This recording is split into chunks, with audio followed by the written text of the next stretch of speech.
Hello, everyone. This is Jacob Popia, the producer of The Apex. Today, we interview Mr. Dean Kahler. We dive into his small town beginnings, then the event that changed his life, then picking up the pieces, then lastly, the mindset of not just surviving, but thriving. Subscribe and hope this pushes you toward your apex. Welcome to JJD Thoughts Podcast Episode 1. I'm Jan Almasy, your host, and today we're going to explore a topic that's pretty close and near and dear to the hearts of a lot of Ohioans. We'll go ahead and start off by reading a background of the day that we're going to it's going to lead to the climax of what the podcast is going to be encompassing. So on May 4th, 1970, members of the Ohio National Guard fired into a crowd of Kent State University demonstrators, killing 4 and wounding 9 Kent State students.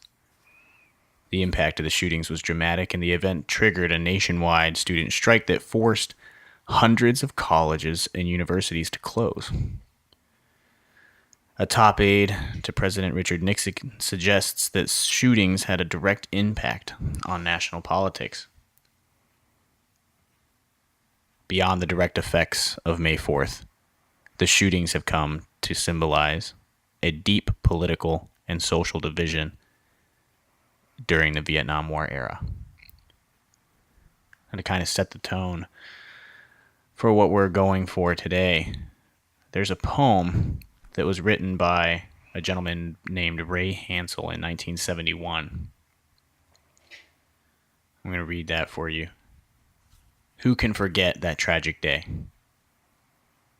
The year 1970, the month of May. The National Guardsmen poised on a hill, their rifles aimed, ready to kill.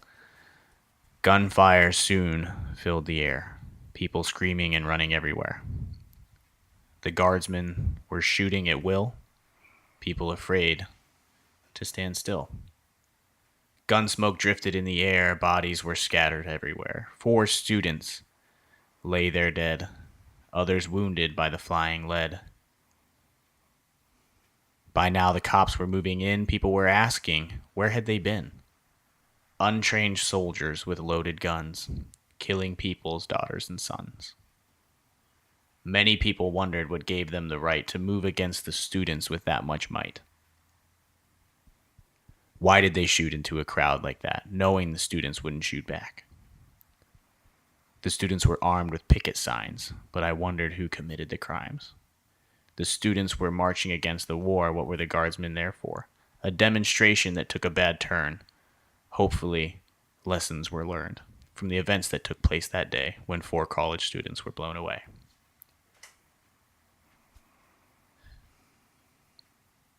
Now, on that note, today we have the privilege of sitting with a survivor of that day. So, Mr. Kahler, thank you for joining us. My pleasure. So that was really heavy. I mean, that's some really deep things. But before we get to that point, I mean, that was obviously the college years of your life, and there's a lot of things that happened prior to making it to that day. So why don't you just tell us about where you grew up, what that was like, and kind of the things that led up to that day, really. Okay. Well, I grew up in eastern Stark County and outside of a village called East Canton in Osnaburg Township. I would walk to the family farm in the morning. It was about a half mile away. When I was old enough, when Dad left for work, I'd go and help my uncle out with milking the cows in the morning. And then I would catch the bus over there. And then after football practice, or when I didn't have football practice, I'd go there afterwards and work on the farm in the evenings. And I've obviously worked there all summer long as well. So I grew up in a rural environment, rural agricultural environment. I also grew up in the Church of the Brethren, and that was a large part of my life. I was the president or chairman or whatever the exact term was of our district youth group, as well as my local youth group at the church. So I had a religious component in my life that was pretty important. And so I typically was just a farm boy. When I graduated from high school, I worked for a year at Republic Steel on 8th Street in Canton, Ohio, to save up enough money to go to college. I was scheduled to be at Kent in fall of 1970, but we had a recession in the spring of 1970, early spring, late winter. And I wrote to Kent and said, may I come early?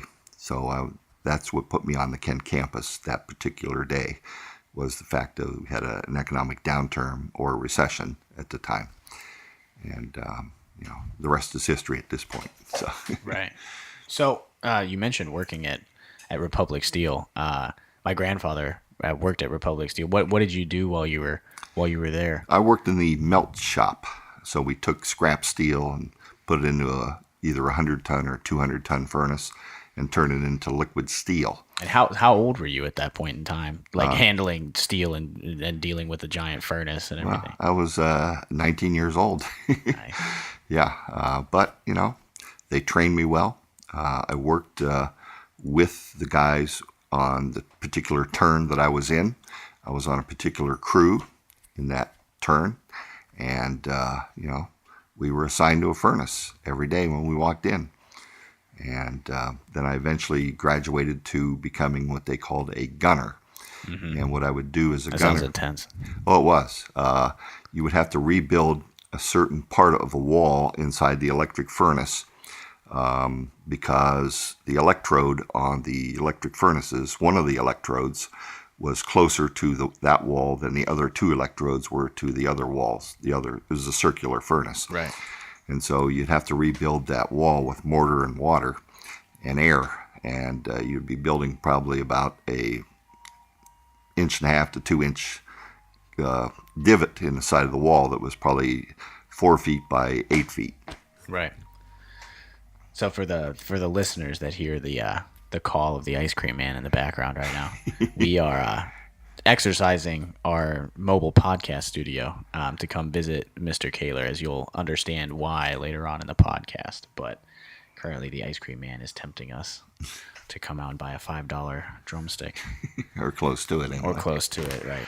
So, okay, so you born in a rural town, and I can 100% vibe with that. I mean, growing up the way that I grew up, being in 4-H and raising animals, and that does a lot, I think, to develop a mentality, a certain mentality that'll probably assisted with what happened on that day moving forward. Well, anytime you tend to large animals, you learn a certain respect for life. Right. You're dealing with cows and horses and chickens and pigs. So, it's farm work. You're cleaning stalls, you're feeding, you're watering, you're grooming, you're taking care of them. Yeah, I think that the biggest part that I took away from being in 4-H when I was that age, and just growing up in a rural community, is the responsibility of being responsible for another life. Yeah. Basically, those animals rely on you for food. They rely on you to keep the pen clean. They rely on you for a lot of things. And it's the kind of the gravity of that sets in early on, where it's like, oh, okay, if I don't wake up, just because I'm tired in the morning, if I don't get out of bed, this animal isn't going to eat. Right. And so it kind of gives you that little bit of discipline that it takes to kind of get moving in the morning, where, okay, my life means something, because if I don't do my part, then this animal's either going to be thirsty or it's going to be hungry. It's not going to show well. Yeah. It's not going to know me. And when I try to walk it around the pen at the fair, it's going to run away from me because it thinks that... Doesn't know you. Right, it doesn't know who I am. Yeah, well, I never joined 4-H, but, just living close to the farm and working on it every day, I learned all the responsibilities that go along with taking care of large animals. Yeah, I don't think that anybody really enjoys waking up before the sun comes up to go feed or to go milk or anything like that. So it just became habit. Right. So we'll go ahead and we'll talk about 1970 in May.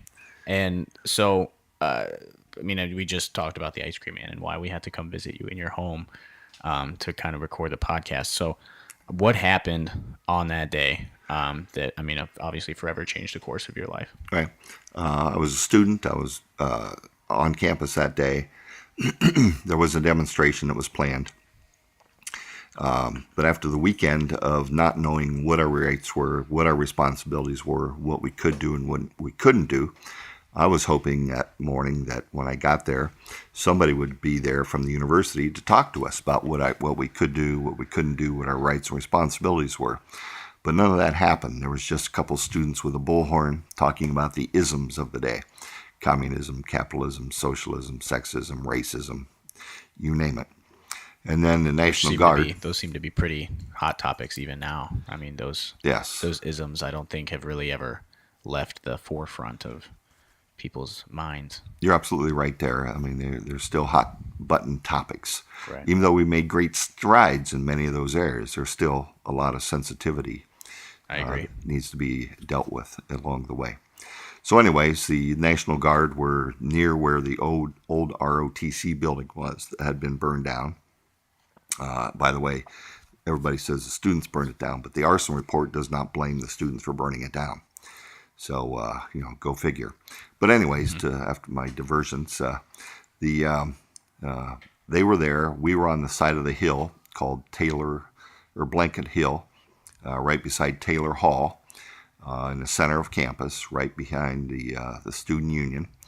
And we were waiting for direction. We were waiting for instructions. And none of that was happening, except the National Guard came out and told us that we were gathered illegally. And I'm thinking, wait a second, there's maybe 50, 60 of them. And I'm looking around and I see about 5,000 students basically surrounding them. It's like, okay, what are you going to do to move us here? Didn't make sense. Tell us something, but they didn't. They just came out and once again told us we were gathered illegally and that we had to disperse. And that was greeted with a lot of jeering, cheering, name calling, finger pointing, you name it. Nothing was violent. There were some stones being thrown by some students, but the National Guard didn't get close enough to be hit by the stones. And the next thing we know, they were starting to shoot tear gas at us. They were launching them out with their grenade launchers or tear gas launchers, whatever they are called.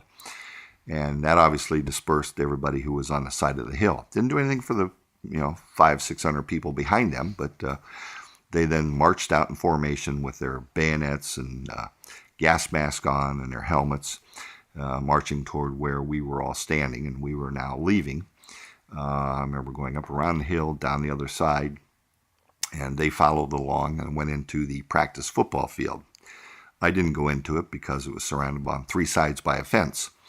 And once I got to a place where I felt safe, I washed my face off with a wash rag that I had carried in a plastic bag in my pocket to get rid of the tear gas. And I remember grabbing a handful of gravel at my feet and flinging it in the direction of the National Guard, who were now about 100 yards away, a full football field away from where I was. I actually hit some students who were in front of me. They turned around and swore at me and hollered at me, and I said, I'm sorry. I probably would have if you Yeah. hit me with a rock. But I didn't throw it hard. I mean, I just basically, lobbed it in that direction. Right. But I saw them gather together in a huddle, and they then started marching back up from where they had come towards Taylor Hall. I thought, well, I'll follow along. I looked at my watch, and it was about a quarter after. And so I sort of followed along, staying at a nice, safe distance from where they were at this point in time. And then I saw them reach the top of the hill and turn in unison and start firing down the hill towards where I am. And I'm just about 100 yards away from them at this point in time. And as a farm boy who carried a shotgun and shot rifles and pistols, I learned very long time ago that you never assume a weapon is unloaded. You always assume it is loaded. So I had no illusions about those weapons being loaded from the very beginning, unlike some other students who thought they were not loaded. I remember jumping on the ground, and I could hear the bullets hitting the ground around me. Talk about a crazy, scary sound. Especially for a college. I mean, it's different for somebody that's in a profession Yeah. that's on a contract that they sign, or they mentally prepare for a Mm-hmm. situation like that. But for a college Yeah. student that, like you said, tried to get there early, Yeah. and that's the only reason why you happened to be on campus that day, to be laying there and hearing Yeah. rounds hitting next to them, had to Oh have been yeah. surreal. It was very surreal. And then all of a sudden, I thought to myself, okay, I hope I don't get hit. Then I did get hit at the moment that I thought that thought in my brain. And it didn't feel anything like you see on TV. It felt like a bee sting. And I didn't roll over 10 times and scream and holler and flail. All I felt was my legs got real tight and then they relaxed. Just like when you pith a frog in zoology class, you stimulate those nerves. And that's what happened to my legs. I was now paralyzed from the waist down. But also being a Boy Scout, I knew immediately what had happened to me because of my Boy Scout training. And I'd done extensive first aid training. I'd gone to what they called first aid jamborees. And our team placed usually in just about every jamboree we went to. And so I knew that I had a back injury. I knew I had a spinal cord injury. And I knew what to do to deal with it. I didn't move. I also noticed that I was starting to breathe heavily, so I knew I got hit in the lungs, and I reached around, and I wasn't bleeding externally, so I knew I was bleeding internally. There was no blood spot on my jacket that I had on at that particular time. And then all of a sudden, the bullets were still coming, and I thought, oh my God, they're still shooting at me. And, I just, prayed that I wouldn't get hit again. And then all of a sudden, the shooting stopped. So, and when it stopped, it was very quiet for an eerie second. And then all the screaming and hollering started again. But this time it was a much higher pitch, much higher tone. It was the students now seeing the damage that had been done and who were now terrified beyond belief after being shot at and now seeing people bleeding to death on the ground in front of them. The very real ramifications of lead flying through the air. Yeah.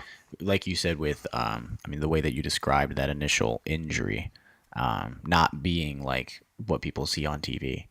I think that it's very different for that group of people. I mean, it must have been insane to process. Okay, this isn't TV. This isn't a show. This is real life. This has happened, and now there's that realization, like you said, just escalates that scream to the next level.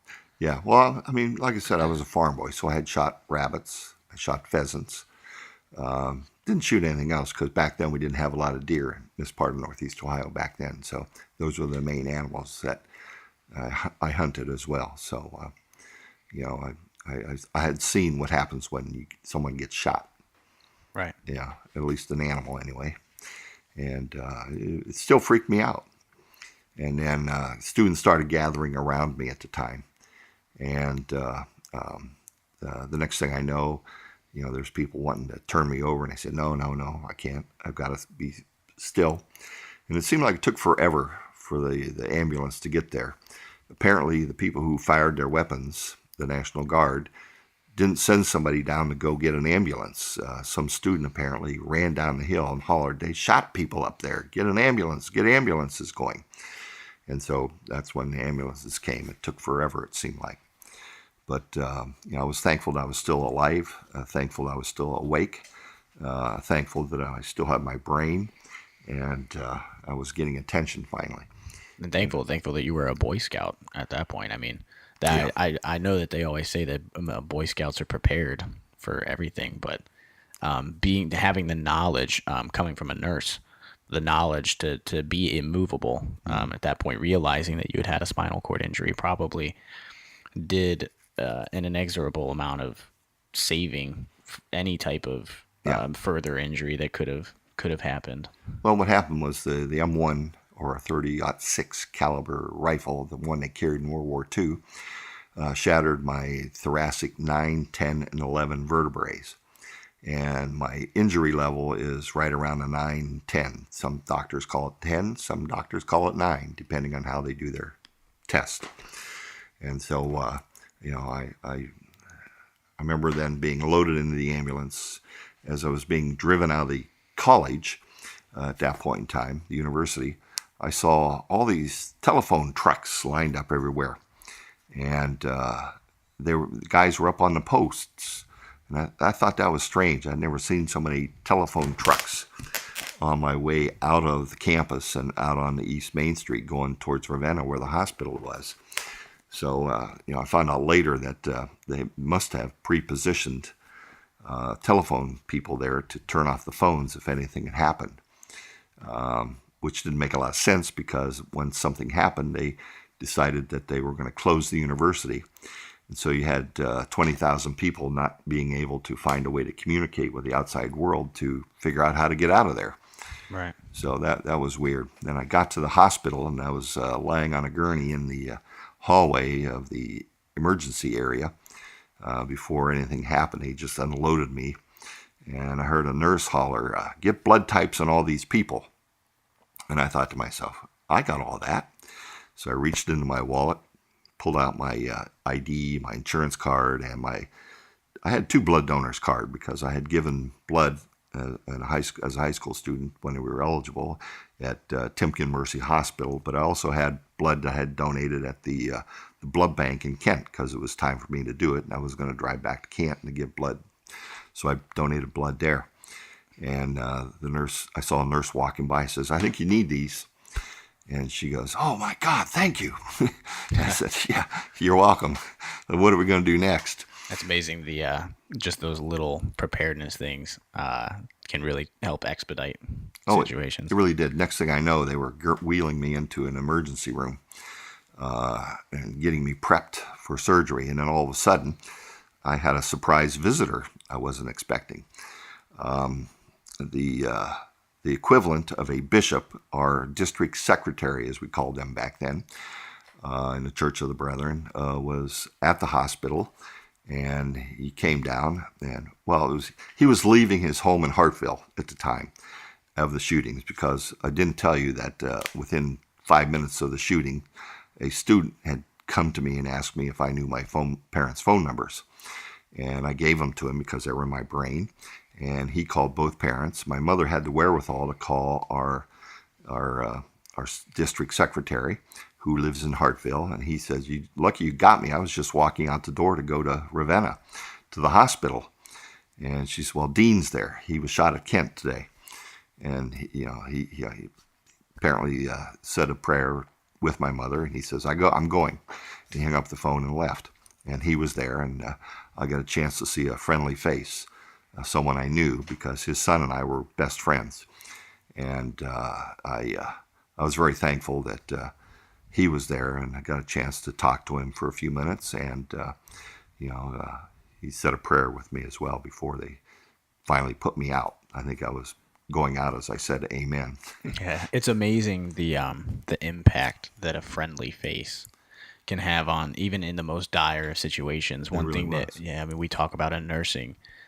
Is just like even holding a hand before a patient goes into surgery or something like that can completely change that person's anxiety level. Just feeling that connection to another human being and knowing that you're cared about can totally change the way that you're perceiving a situation. Because I'm sure at that point, one thing that I want to address is there's people focus on the overcoming of the situation and everything that happened. But I'm sure at that point in the hospital, like there must have been a point where you were just in an abyss. There was a darkness at some point where you were just kind of initially trying to process everything. I mean, thankful to be alive and thankful that you're in the hospital because you could be still on the hill.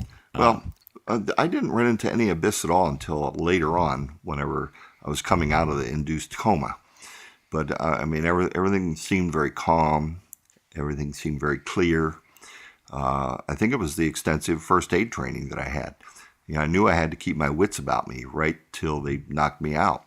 You feel like you were in that adrenaline pumped, that heightened state of awareness where you're just trying to survive at that point. That I was, and I was thankful that I had that wherewithal to keep that level of focus, because I think it helped me a lot. I didn't freak out. I didn't go crazy. I didn't, get hysterical. It was all just do what I needed to do to keep my mind square. And that discipline is, I mean, that's not the typical response. I mean, that's something that you must have built. I mean, between being a rural child and then being in the Boy Scouts and everything else, I always preach discipline to people in mentality and physicality and everything. So that even in dire situations like that, that mental discipline is what you say. I mean, kept you from further injury, kept you alive. Well, that was part of my training. I mean, when you're a first responder and you're dealing with medical situation, you try to calm the patient. You make that connection with the patient. I was making connection with myself at that point in time. Right. You know, and I'm very thankful that I had that training and I had the ability to understand that no matter what happens, I'm still in good hands because of my faith. And I knew that, you know, nothing was going to, you know, really bother me at that point in time. Right. I was very thankful that I had my faith and my strength and my training. And your wits about you. Yeah. And it was just, you know, I still sometimes marvel at the fact that I did that when I was so young. But like I said, it was hours of training as a Boy Scout to get me to that point. Right. Okay. So we get to the point where they knock you out and you go through the surgery, and then you were in an induced coma for an extended time for healing. I started waking up sometime late Friday night, Saturday morning, and I got shot on Monday. And you know, it was a long transition from unconscious to conscious. Now remind you, this is 1970, so we don't have the computers and the computerized machines that we have now. And we weren't using the best anesthesia at that point either. I'm sure in the 70s, I think we were still using ketamine probably to knock people out, and that can cause some crazy hallucinations. I know people that I've read stories about people being under anesthesia on ketamine and seeing dragons in the hallway, or seeing crazy things, waking up. I just saw things moving in front of my eyes that were not familiar with my brain. But the first thing that I started noticing was I was starting to feel, and I could feel the pain. When they operated on me, they broke 3 ribs and took out one of the lobes of my lung, and on the left side, and I was in a lot of pain. I could feel the pain, and then I started hearing things, and I could hear the snapping and the popping and the clicking and the clacking of the pumps and the machines that were going on at that point in time, and it was the weirdest sound. And then apparently I must have showed up on somebody's monitor that I was now coming into consciousness, because nurse came over to talk to me and, you know, rub my arm and, you know, make connection with me and let me know where I was, and that I was in the intensive care unit, and that everything was going to be fine now, that I was coming out of the whole situation, that, you know, I just needed to relax and take it easy. And I did, because, you know, my brain was starting to function eventually as I was coming out of that induced coma. And I was just thankful to be alive. You know, I thank God every day that I'm alive at this point, even after 48 years, that, you know, I was going to be okay. Yeah. I think that's a pretty stiff realization, waking up, hearing, like you said, the clicking and the beeping and everything else. And then not only that, but then realizing that all of those machines are hooked up to you in one way or another. And keeping you alive. Well, they had my arms tied down. I was also on one of those air beds, so they had these tubes that were inflating and deflating to keep me from having pressure sores on my back and my bottom along the way. Right. And, you know, I knew the pain wasn't just the fact that they operated on me, but I had chest tubes stuck on both sides of me. And I had tubes down my nose and tubes down my throat, and I could feel it pulling stuff out of my stomach. You know, one of the tubes, every now and then it would vibrate, and I could feel the stuff coming up and going out. I mean, it was real weird. And so at this point, you were a double amputee, and so at this point, no, I'm a spinal cord injured. Spinal cord injury. T9, T10. Okay. the double amputee did not happen until about 8 years ago. Okay. After 40 years of playing wheelchair sports and having people step on me and people roll over me Right. and falling out and twisting my ankles and doing all those kinds of things, it did damage to my blood vessels in my feet, and so they had to take them off because they opened up one time and they were open for 6 months, and the doctor said he's going to have to take them off, so he did. You started causing issues. So that kind of will lead us into our next Yeah. our next section here, which is you had just gotten your thoracic vertebrae injured to the point where you were now a paraplegic, and then you're making it out of the hospital and you start coming back into the world. What process led you to? People encounter difficult things in their lives all the time, and there's at some point they either have a realization that say that this doesn't define me and I'm going to move forward past it and that my life is meaningful and I'm going to keep pushing. But I mean, you can do that and then still not get involved with the amount of athletics that you kind of got involved in. So what drove you, starting from like your exit to the hospital and your mental battle there to kind of build yourself back up? I mean, you've done marathons. Yeah. In wheelchairs. What kind of got you to the point where you were confident enough in yourself and pushing yourself forward to attempt a marathon? Well, I have to go back a little bit while I was in the rehab center. I remember doing all these crazy tests, psychological tests, psychiatric tests. So finally one day after, a couple months of doing these tests while I was still horizontal, I just said, I'm not going to do another damn test until somebody comes and talks to me. Right. I says, I don't blame you. You're doing all this stuff, but you're not giving me any results. So finally, the psychologist who was there at the hospital came to me. He was a Kent grad as well, but he graduated. He was probably about 8 or 10 years older than I was. And he came in and had a chat with me, and he says, we just can't understand it. We just don't understand what is going on with you. I said, why? Am I crazy? He goes, no, just the opposite. You're not crazy, and you don't show any signs of being brain damaged from this whole incident that you're involved in. So they were doing psychological tests on you because they couldn't understand why you were so positive? Exactly.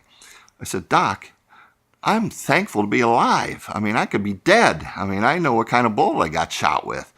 I mean, that does severe damage to a body. Even if it goes in a part of the body. And that was surprising to me. I was under the impression that they were, I'm used to the 5.53 or the 5.56 round. Yeah. The modern day rifles. I was understanding that it was a 30-06 round that went through your spine was insane. Like hearing that and having it set in was, oh my gosh, that's insane. Yeah. So, that basically is, he talked to me several times. He finally came out and says, there's really nothing wrong with you. I don't understand it. It doesn't make a damn bit of sense. You're fine. You just keep doing what you need to be doing to make your life productive every single day. And Amen. I've carried that with me all my life. And but being an athlete as a kid, playing football and a little bit of baseball when I was in high school, I remember being in the hospital in a rehab center, and there was a guy there who was 6'8", who had signed a deal with the Lakers back in 1966 or something like that. Not the Lakers, but the Pistons. And he became my friend, and we talked basketball and football and sports. And he says, oh, by the way, when you get up, I'm playing with the Cleveland Comets wheelchair basketball team. This is prior to the Cleveland Cavaliers wheelchair basketball team. Right. This is a private nonprofit group of people. And he said, we'd like you to play ball with us. I said, okay. And so I eventually got to the point where I was up. I was well enough now that they would let me go on weeknights to train with the team. And I was surrounded by paraplegics, amputees, people with other types of disabilities. And it was just such a positive environment. We played at St. Ignatius High School gymnasium. And it wasn't just a basketball team. It was a sports team. So they had track and field events as well. And this, you coordinated all of this while still being in the rehab center. Oh yeah, So you're in the rehab center, and it's just, oh, I'm gonna go play basketball with right. like these professional, like these Well, sports teams. And amateurs. I mean, Yeah. but that's amazing that jump where being, oh, I'm not gonna, like, I'm in a wheelchair, but instead of thinking, oh, I'm in a wheelchair, you're like, oh, I'm gonna go play basketball in a wheelchair. Well, that's one thing that's always perplexed me all my life since I've gotten hurt, is the fact that people are amazed that I wanted to continue a normal life as much as I could after I got hurt. I mean, I don't see any particular unusualness about that. Not at all. I think No. it's just one of the God-given talents that I received as a young man, and through my faith and my family and my friends. I always tell people I have the 3 basic F's: faith, family, and friends. Amen. And that's sustained me. That has allowed me to, have as normal a life as I can possibly have. Some people call it abnormal because they've never seen somebody in a wheelchair do the things that I do, but I don't see anything unusual about it. I remember I've worked on cars, maintained lots of vehicles over the years, crawled underneath them, crawled over top of the engines, and did all those things as well. And, to me, it's just, living the way I'm supposed to live.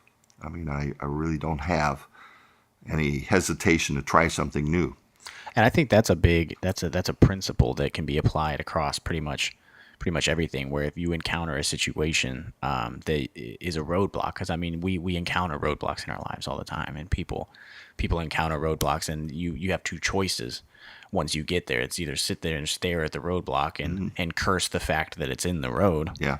or decide that you're going to either climb over it, you're going to crawl under it, you're going to go Yeah. around it, or bust straight through it and just, Right. I'm going to live the life that I was meant to live. God gave me this ability, and through my 3 basic F's, I'm going to keep trucking down this road. And that's what you did. Yeah. You just, that's amazing.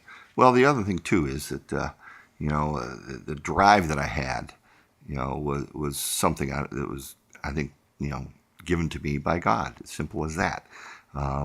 When I first ran my first marathon, I just didn't say I'm going to run now. I'm going to do a marathon. I've already been doing 5K and 10Ks when I lived down in Athens, Ohio.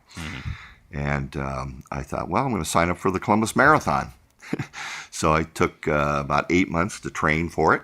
It was in October. What would like a daily training regimen? What does a training regimen look like that? Well, you start out slow. I mean, but I didn't have to start out slow because I'd already run a 10K, which is 6.2 miles. Right. And so it was just a matter of working it up so I could run a half marathon. And so I'd get up in the mornings. I'd go out for an hour run, usually about 5 miles. And then I'd, eat breakfast, go to work, blah, blah, blah. And then after work, I'd go out for 2 hours and run 10 miles. So just work my way up to the point where I was running 15 miles, 20 miles. But I stretched that out over many months. Right. Because you have to do it gradually or you'll burn yourself out. At the same time, I knew I had to do more than basic nutrition. So I did a lot of research on what to eat, what type of proteins, what type of vegetables, what type of mixture of grains and rice and beans to get proper nutrition to rebuild my muscles. Because when you run 10 miles or more, you put a tremendous strain on muscles. Right. And you've got to rebuild all that sugar and lactose and lactate and everything that's in there. And I did all that research, and it's a regimen. Now you can get your regimens right off the computer. You can get a half marathon training program over a course of 3 months or 6 months, or a marathon program over 6 months to a year. Yeah, through the magical wonders of Google. Yeah. Absolutely. The months of research and work on your end is now available in split seconds. Yeah, but the thing is, I'd never run a long course like that, and I didn't have time to go up to Columbus to check out the course. So I'm running this course blind. I was just following the arrows on the corners, and I was following the people who were standing at the corners directing you. So I didn't know what kind of terrain I was going to be over. I was going to be on brick streets. Was it going to be on gravel streets? Was it going to be going through alleys? That kind of thing. So every time you go to a course you've never run, you've got to be a little bit prepared for the unknown. Yeah, definitely have to be adaptable. Absolutely. As you're running through. Absolutely. And this is the first year I think they changed the Columbus Marathon from the middle of October to the first weekend in November. And it was 34 degrees, and there was a 25-mile-an-hour headwind blowing almost the whole race. And, I was dressed warm, but, my core was perfectly fine. It was my extremities that were freezing cold, my fingers. I was fine while I was going through the neighborhoods, but when I got out onto East Broad Street, headed into downtown, going west, that headwind from the west at, it started running, I think, at 9 o'clock in the morning, and this is 4 hours later. I'm headed I got about a 4-mile run into downtown. And, man, that wind just cooled me down because I was soaking wet from sweat. And we didn't have the high-tech clothes like we have now. Right. This is 1986. And, had cotton and wool. And I was just freezing by the time I got to the finish line. But I made it. I made it. 4 hours and 58 minutes. Yeah, but you made it post. Yes. Everything that happened, you ran it. I mean, yes. And then I had a 2-hour drive back to Athens, Ohio. But fortunately, the people there, we ended up going into the underground at the parking lot, the State House parking lot. And they had salamanders down there blowing heat on me. They put 3 of them on me, and they fed me full of yogurt and various other things to fill me full of Gatorade and reestablish all those electrolytes and all that. Absolutely. All that fuel they use. So for a lot of listeners, I mean, they're probably trying to figure out how you ran the marathon post injury and stuff like that. So why we talk about well, I ran at my process. wheelchair. This is 1986. We didn't have fancy athletic wheelchairs. Right. We didn't have fancy athletic wheelchairs when I played wheelchair basketball and ran track back in 1971, 72, 73, 74, 75. But I did have the first of the new athletic aluminum chairs. It was a solid frame. It was something relatively new. And I used that for my racing in. And I still use that type of wheelchair, but Right. now it's titanium. But yeah, it worked fine for me. I've tried one of the fancy racing chairs, but I don't get enough running time because it takes a crew. It takes 3 people to get me out of my regular chair into the athletic chair. So I just keep running in the same type of chair I ran back in the early 80s, just a solid frame wheelchair. And I've run. It keeps at least the training consistent too across all of that time. I mean, you know what to expect when you get into the chair every time. Yeah. So the postscript to that is 30 years later, I ran the Columbus Marathon again. And I was 6 minutes slower than I was 30 years ago. So now I'm, 6 minutes over 30 years is. Yeah. So instead of being 86, or being 36, I'm 66. And it's a whole different course. And so I don't think that's too bad. I got one more marathon to run, and that'll be the Pro Football Hall of Fame marathon. I told myself back in 86 that I was going to run 3 of them in my lifetime. So I'm going to do the Pro Football Hall of Fame marathon in April, either this coming year or the year after. Probably the year after, because I don't think I'll have enough time to train now for that to happen next April. And establishing a goal like that, I mean, to say that I'm going to run. So not only, hey, I'm going to go play basketball in the wheelchair and keep pushing in that. It was just because not everybody that has 2 fully functional legs runs a marathon in their lifetime, let alone 3. Yeah. So that is definitely commendable on your part to say, I'm going to run these 3 marathons. Well, as I tell lots of people, God gave me talents. And one of those talents is being able to make a wheelchair go and do it well. And I have no problem using my talents, because I would be, denying him by not using my talents. I think there's an insatiable amount of stubbornness that comes along with that too, where it's just like, I'm not going to let this happen. Yeah. I'm going to push it. I'm going to drive. Like you mentioned that drive being something that God gave you, and it's just Absolutely. that drive can. I mean, people can perceive it as either, oh, this person is super stubborn, or if you look at it in the positive light, it's just I'm driven.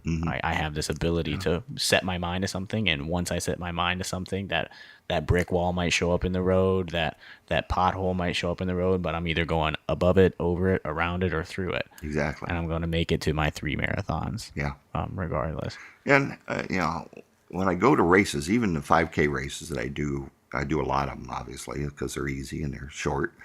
But it's a fun thing to do. I mean, I'm always stopped by people who just come over to me and they're just amazed, and they tell me how much of an inspiration I am. And I guess I am. I don't know. I mean, I just go do what I need to do, and it's a lot hard. of fun. It's hard to see the inspiration if you're looking at yourself in the mirror.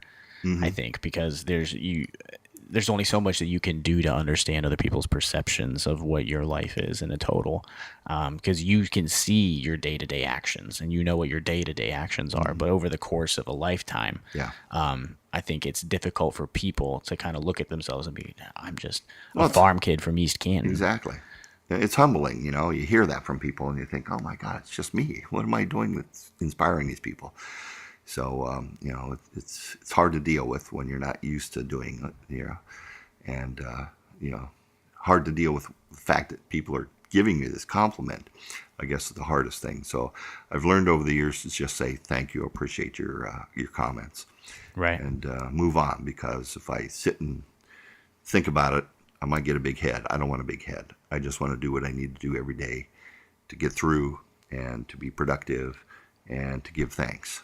And I hear that a lot from being in the Air National Guard, or my friends that are police officers, my friends that are firefighters. There's a lot of people that are like, oh, I could never do that. Thank you for what you do, for wearing the uniform, or for being the one that's ready to run into a building that's on fire, or a police officer or something like that. And a lot of the guys that I know and the women that I know that are in those positions are, I'm not the real hero. Like, you need to look at the people that didn't make it home, or the people that really put their lives on the line and stuff like that. Or and that's, I think, a big thing where, just like you said, just saying thank you, because at some point, if you try to shove that compliment back at them, I don't think that's, a lot of people think that humility is pushing back and not accepting those compliments, or because those compliments will make you prideful and give you a big head or whatever.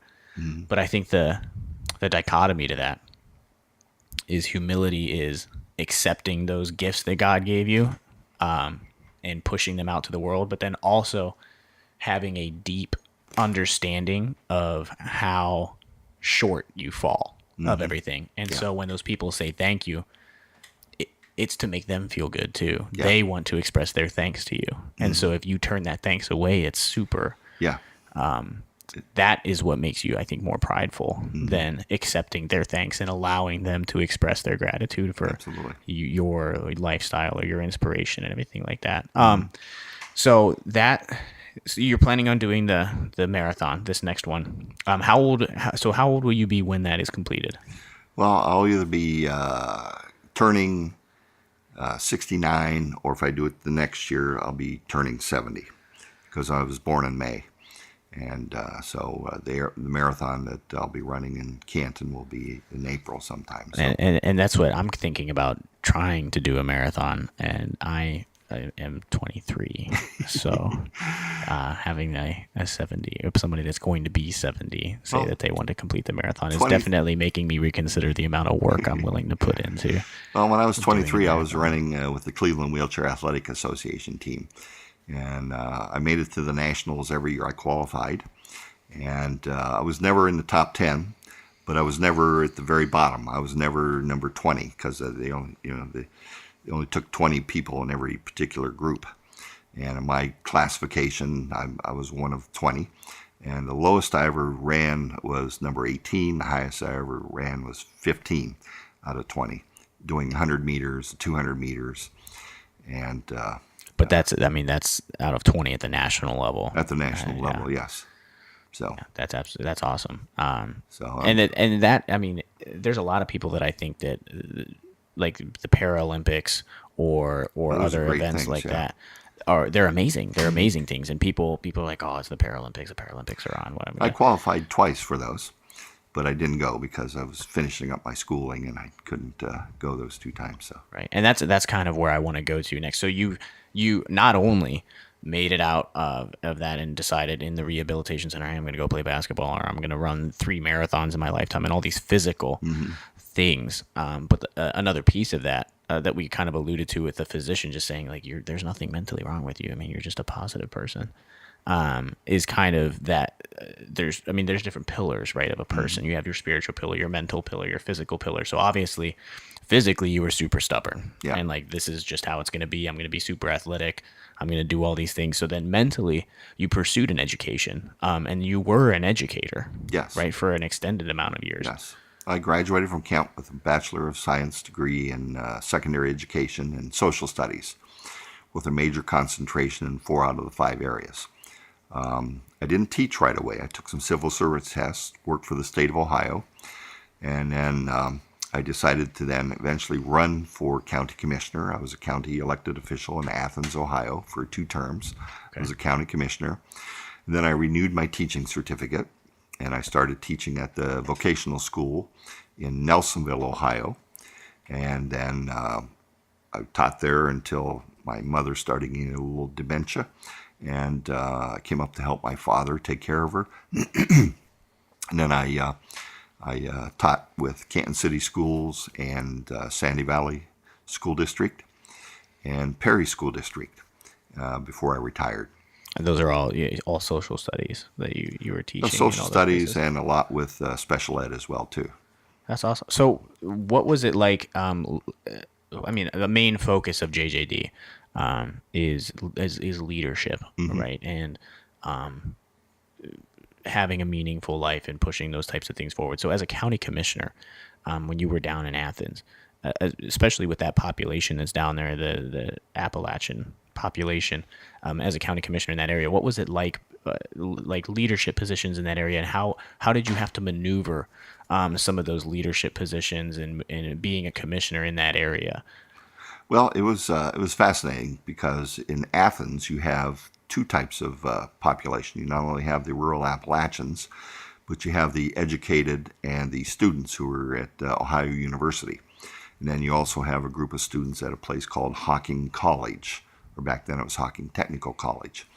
And so the biggest thing that I found was being totally open, totally honest, and giving information to the public as much as you can possibly give them, and being straightforward and being honest with them. I mean, a clear mission and an open line of communication. Clear mission and open line of communication. Because no matter what you want to do when you go into office, the office has a way of taking over. Yeah, you've got your goal and your mission, but you also have to deal with everything that has to come every single day. All the day-to-day functions. Because you're not just a county commissioner. You're an arm of the state legislature. You have to follow the Ohio Revised Code that deals with the county officials. And so you're dealing with those aspects to the point where you have to follow those codes, you have to follow those rules, you have to follow what the state tells you to do. So you not only have your projects that you want to work on, but you're also following those. And then last but not least, you're dealing with the public. I remember taking a phone call one of the first few days that I was there. The little old lady started talking to me about the fact that her property wasn't right. There was something wrong with the deed and the way the property was divided up. And I talked to, after I get done talking, where I talked to the other 2 commissioners. Oh, we've dealt with her. She's just a kook. So I thought, well, I'll do a little research into it. And I did a little research into it and found out her property was laid out wrong in comparison to what was said in the deed. All it just took was somebody to actually read the deed and look at the plat map and follow the measurements. Right. And this woman had been dealing with the problem for almost 15 years. Nobody took care of it for her. And I was able to find it and take care of it for her. And, you know, every time I saw her or she would call into the commissioner's office, she only ever called me. You established that trust. Yes. I mean, if you have an issue that's been going on for 15 years and somebody finds such a simple response to that. I mean, militarily, especially being an NCO, if I have a person that has an issue, and they come to me and they've been dealing with it for an extended period of time, I mean, working customer service, no one ever comes to see me happy. Right. So you have to cater to that person. I mean, regardless, and especially if what I found, even in nursing, if there's other nurses that say, "Oh, this patient is crazy," we've had them multiple times and stuff like that. A lot of times, it's how you present yourself to that person is how they're going to reflect back to you. Absolutely. So if you present yourself to that person in a caring manner, like you're trying to help them out and you care about their needs and you're going to get them addressed, their perception can be completely different and their reaction is going to be totally different to the way that you're putting yourself forward. Whereas if you were one of the other commissioners, like you said, they were like, "Oh, this lady's a kook. We don't want to deal with her. We've already tried to deal with her in the past." And then she automatically is just assumes like, "Oh, when I call in, they're gonna think that I'm crazy. They're not gonna help me." Well, you hit on the key word, trust. I mean, I was straightforward and honest with everybody, and it helped build trust with my community.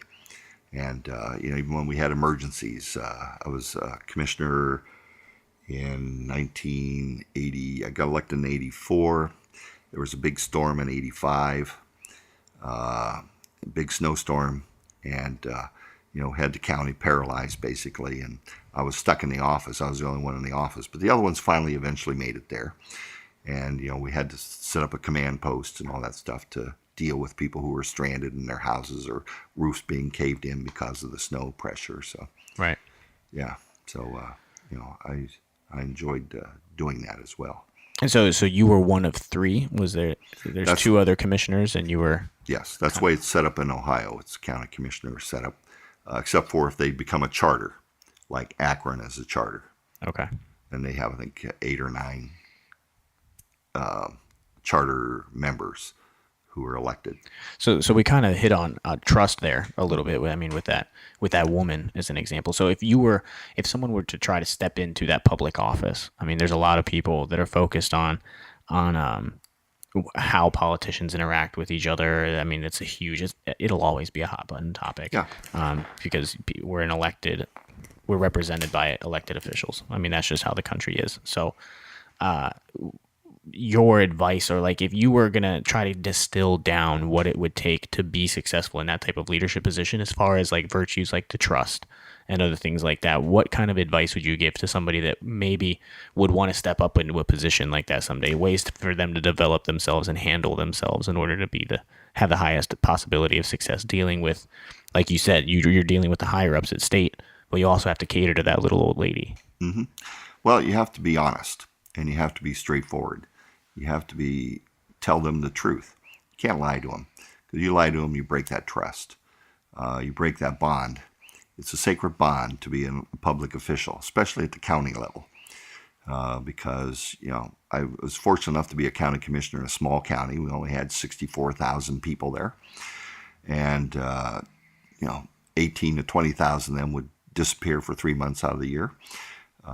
So it was important to get around and get to know the people as well too. And I was in every township, and I was in every township building and every school and every church, and it was important to be with everybody to the point where you make that connection and they can then feel like they can talk to you. And people didn't hesitate to call me. So trust, honesty, and being open, and being able to tell the people everything that there is that you can tell them. It's important. I think that there's a huge difference between being open facetiously, because I think that people can tell whether you genuinely care about what they're saying, or you're just letting them talk to satisfy them, Right. because you're like, oh, if I just let them get this off their chest, then they'll leave me alone. No, you don't do that. I mean, you genuinely listen to people, because people are uncomfortable talking to elected officials, even on the county level. And so you have to show a genuine interest in what they're talking about, and then follow it up with action. I think that is probably the most important piece, is showing people that you're willing to follow up with action, and not just talk about it. Yeah. And that's kind of the principle. We'll kind of wrap up wrap up everything with, there's a reason why when I started JJD Thoughts, that I picked the word thoughts, right? Because I think that that's kind of the basis for everything, that we kind of have this weird ability as humans to have conscious thought and look at ourselves in the mirror and be like, oh, that's me. I think that really the only other animals that can do that are like dolphins, which is weird because why would dolphins be the only ones that can do that? But if a dog sees itself in a mirror, it's going to start barking at it because it thinks it's another dog. But we have the ability to have these thoughts and basically split our minds into two things and kind of argue with each other and come up with a different example. But the progression that follows is that you have these thoughts that are like seeds, and then those thoughts turn in to your actions. Those actions, if they're performed consistently, turn into habits. Those habits turn into character, and those character eventually guide where your life is going to end up. Absolutely. So to kind of bring everything together, you grew up as a farm kid.